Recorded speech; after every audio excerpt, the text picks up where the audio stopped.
She didn't even notice me standing at the doorway. She leaned into him, her boss, laughing at something I couldn't hear, and let him wrap his arm around her shoulder.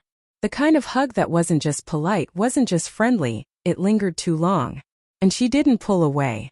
I wanted to step forward, shout, shake her awake from whatever delusion she was living in. But I didn't. I just watched. I don't know when I started paying attention to the subtle shifts. Tiny lies, little excuses, moments of distance I chalked up to stress or work. I wanted to trust her. I needed to trust her. We had been married 6 years, built a life together, or at least I thought we had. But seeing that hug, the way she rested her head slightly against him, the way her fingers didn't twitch as if the contact was uncomfortable, I knew. I knew that something I had been ignoring, something I had been too scared to acknowledge, had been true all along. I turned and walked out without a word. Not a single syllable. I left my keys on the counter, my jacket slung over my arm, and my heart pounding so violently I thought it might burst. The city outside was cold, gray, and indifferent, matching the emptiness spreading through my chest. I didn't have a destination. I just needed to move, to let my body and mind process what my heart already knew. Driving aimlessly, I replayed every interaction over the past months. The late nights working. The text she quickly hid when I walked into the room. The sudden phone calls she left unanswered in my presence. Every instance made sense now, fitting into a cruel, intricate puzzle I hadn't wanted to see. I blamed myself at first, twisting through the whys and what-ifs. Had I been distant? Had I neglected her? Did I fail to see the signs because I didn't want to? I hated myself for missing it. And yet, part of me didn't. Part of me had known, in that hollow, intuitive way you know a storm is coming even if you haven't felt the first drops yet. I went to a small diner, the kind with cheap coffee and vinyl booths that smell faintly of fried food and bleach. I sat in a corner, my hands wrapped around a cup that was already cold, and let the tears come. Not loud, not dramatic. Just quiet, suffocating grief that made my chest ache. I didn't call her.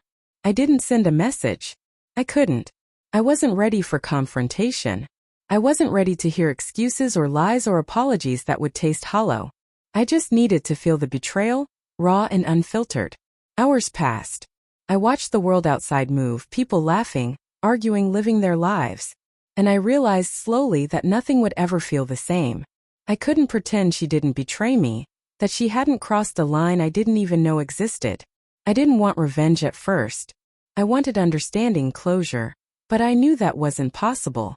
Some wounds, once opened, never fully heal. When I returned home that night, the house felt foreign. Every picture on the wall, every chair, every corner held memories of trust that had been shattered. She was asleep when I walked in. Her hair was spread across the pillow, innocent and soft, and for a moment I remembered why I had loved her. But the thought was fleeting, quickly replaced by a cold, resolute clarity. I didn't wake her. I didn't need to.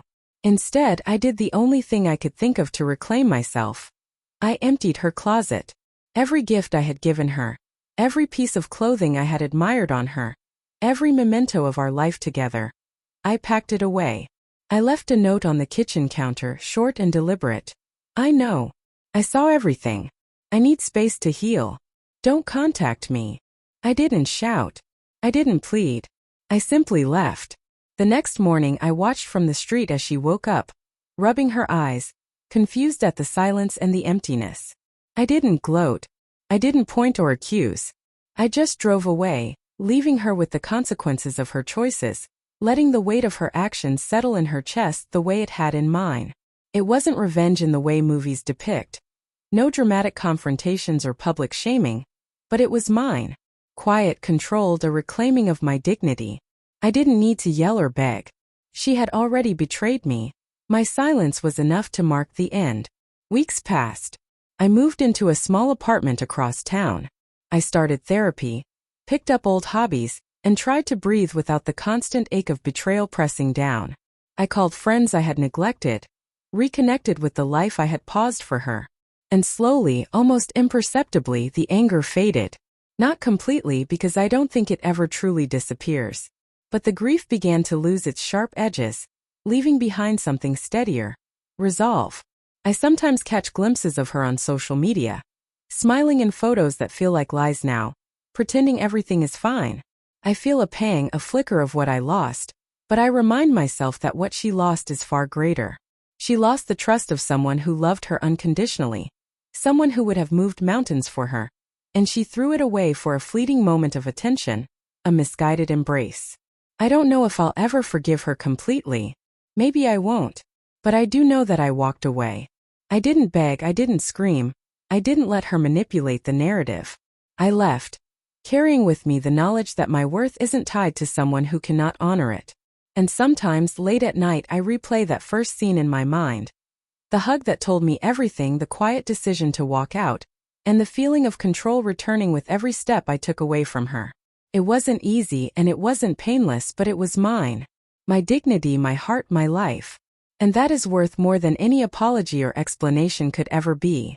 I finally understood that silence can be louder than words, and walking away can be stronger than confrontation. Some betrayals don't need drama. Some betrayals just need the courage to leave.